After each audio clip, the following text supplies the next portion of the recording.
pessoal! Hoje eu vou falar pra vocês sobre voz nasalada. As pessoas perguntam muito o que é essa voz nasalada, essa voz que você usa muito o nariz, né? Fica aquela voz meio assim, ou então fica aquela voz quando a pessoa tá gripada, sabe? Que a pessoa, em vez de falar mãe, fala banho.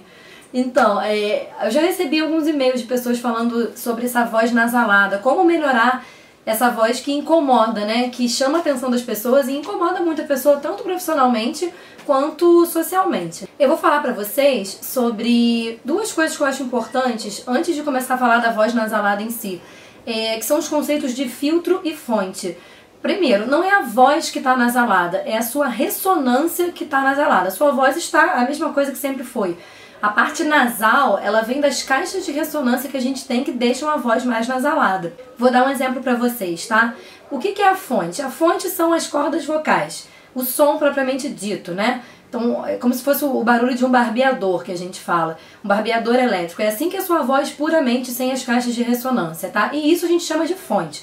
O que é o filtro? O filtro são as caixas de ressonância que vão modificando a sua voz, amplificando, melhorando, né? Deixando a voz mais gostosa de se ouvir. E aí você escuta a voz característica de cada um através dessa caixa de ressonância.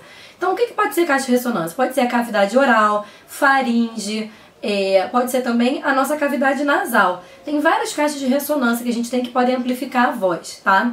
Então, só para vocês terem noção disso, filtro são as cavidades de ressonância e fonte é a voz em si. Então, você não tem a voz nasalada, você tem a caixa de ressonância, a parte nasal, que não está funcionando como deveria e por isso ao ouvinte soa esquisito, tá? Mas não é problema vocal. Deixando isso bem claro, não é voz errada, não é voz ruim. Agora eu vou falar pra vocês o seguinte, gente.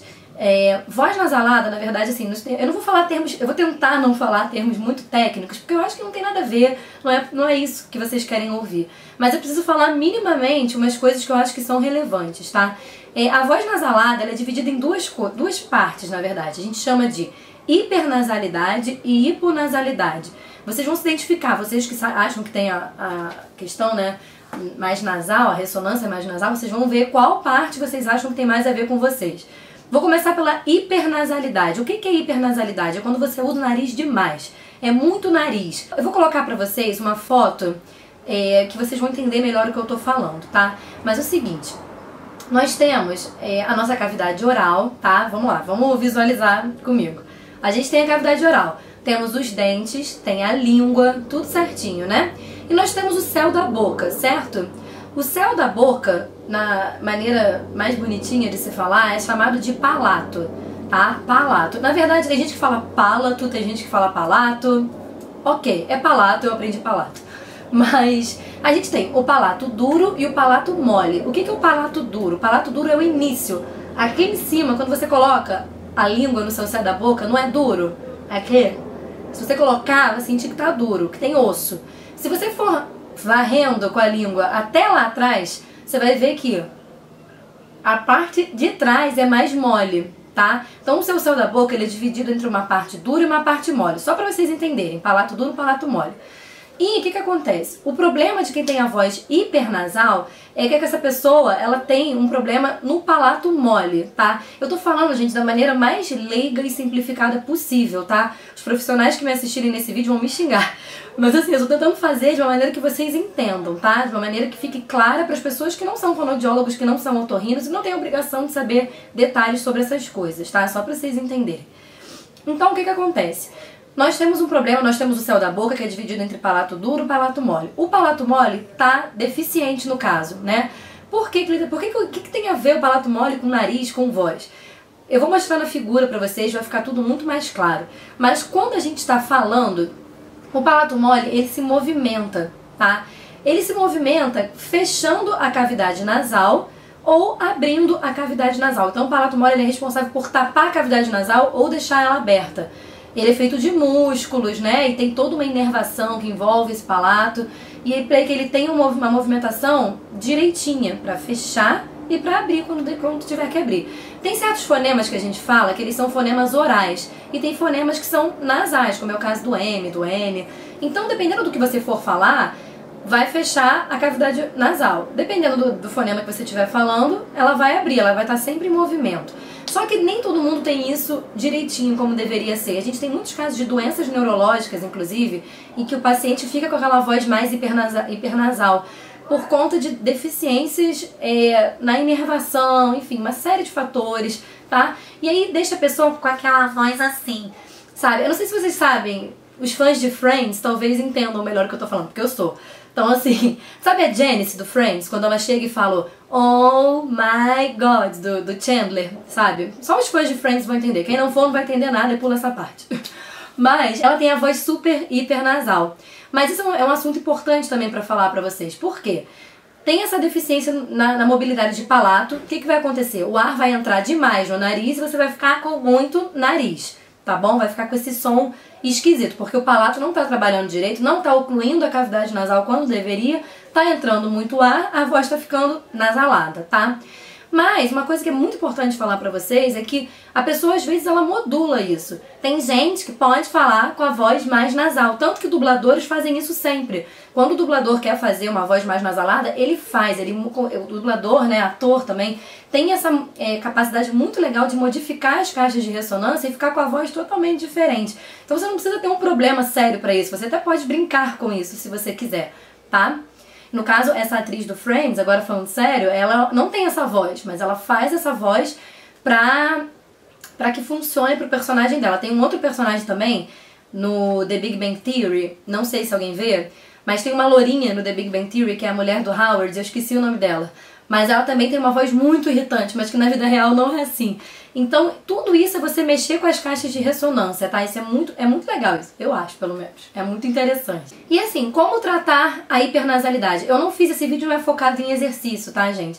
Mas tem uma coisa que eu acho que ajuda muito, e é uma coisa super simples, que é você trabalhar fonemas posteriores. Palavras que tenham C e G, porque essas palavras, elas fortalecem a parte posterior, elas dão uma fortalecida, melhora a mobilidade do palato. Você pode fazer exercícios com K, G, K, entendeu? K, G. Pode falar palavras com K, que, G, G. Isso você vai sentir mais lá atrás. Isso pode ajudar a fortalecer o palato, mas eu vou dizer mais uma vez que cada caso é um caso. Então eu não tô tratando ninguém, não. Então assim, isso aí qualquer coisa vocês depois procurem um fonoaudiólogo e vejam isso direitinho, porque cada caso é um caso. Isso é só um exemplo, tá? De alguma coisa um exercício que funciona com algumas pessoas. Agora eu vou falar pra vocês sobre a hiponasalidade. O que é a hiponasalidade? É o oposto da hipernasalidade. Quando na hipernasalidade tinha muito nariz, na hiponasalidade tem pouco nariz. E o que causa a hiponasalidade, né? Quais são os principais causadores de hiponasalidade? Ao meu ver, no caso, seria a adenoide hipertrofiada, é um bom exemplo, tá? Porque algumas pessoas chegam e falam, que eu tenho adenoide. Poxa, que bom, você é normal. Todo mundo tem adenoide, gente. Eu sei que não é todo mundo tem obrigação de saber isso também, mas eu acho engraçado quando falam, porque eu tenho adenoide. Pô, que bom, eu tenho nariz, eu tenho mão. Todo mundo tem adenoide, tá? Então, só pra vocês entenderem, assim como as amígdalas, todo mundo tem. A questão é se a sua adenoide está com um tamanho maior do que deveria estar, se ela é hipertrofiada. Então, se você tiver adenoide hipertrofiada, aí sim isso é um problema, pode ser um problema de obstrução e pode deixar a sua ressonância hiponasal. Então, a hiponasalidade, ela tá relacionada com obstrução nasal. Não tem a ver com a questão do palato que a gente falou anteriormente. Ela tem a ver com obstrução. Um outro exemplo é gripe, resfriado, alergia, rinites, esses problemas que as pessoas têm. Isso aí dá uma modificada na ressonância, né? A pessoa que tá gripada, ela vai falar mãe, vai falar banho, sabe? Fica com aquela voz meio diferente, sabe? E nesse caso, o que você precisa fazer? Se você tiver, você tem que ter, é interessante, eu acho, que você vá no otorrino e que você veja que problema é esse. Se é uma questão de adenoide, se é uma questão estrutural, tinha alguma coisa aí que está bloqueando a passagem do ar e por isso que está ficando esquisito, né, a voz. Ou se é uma questão realmente de gripes, de resfriados em excesso, você pode ver um alergista também, interessante. Porque tem gente que tem rinite, tem crises alérgicas muito frequentemente isso, além de atrapalhar a voz propriamente dito, vai deixar você com uma ressonância pior. Você vai estar sempre com aquela voz de nariz entupido, aquela voz de gripe. Então, antes de você querer realmente saber o que fazer para melhorar a voz, melhorar a ressonância, melhorar isso tudo, tem que ir no médico ver por que você tem essa obstrução nasal. Isso é muito interessante que vocês vejam, tá? Pode ser gripe, resfriado. Tô dando exemplos, tá, gente? Claro que existem outros inúmeros exemplos. Eu tô tentando ser o mais clara e prática possível, só para vocês entenderem o que eu quero dizer. Nos dois casos, eu acho legal procurar um otorrino e uma fono, se vocês se sentem incomodados realmente com isso. Não adianta só assistir esse vídeo, porque vocês precisam de uma orientação, cada um de vocês tem que ter uma orientação exclusiva, tem que ser examinados, tem que ser avaliados. Isso é só a caráter informativo para vocês terem uma noção do que eu tô falando, tá? Então é isso, gente. Se vocês gostaram desse vídeo, clique em gostei pra mim, compartilha, fala, mostra pro amiguinho, mostra pra quem for, ajuda a divulgar o vídeo, que isso ajuda muito. Clique em gostei, acho que eu já falei isso, não sei, mas enfim, clique em gostei pra mim e se inscreva no meu canal. Obrigada!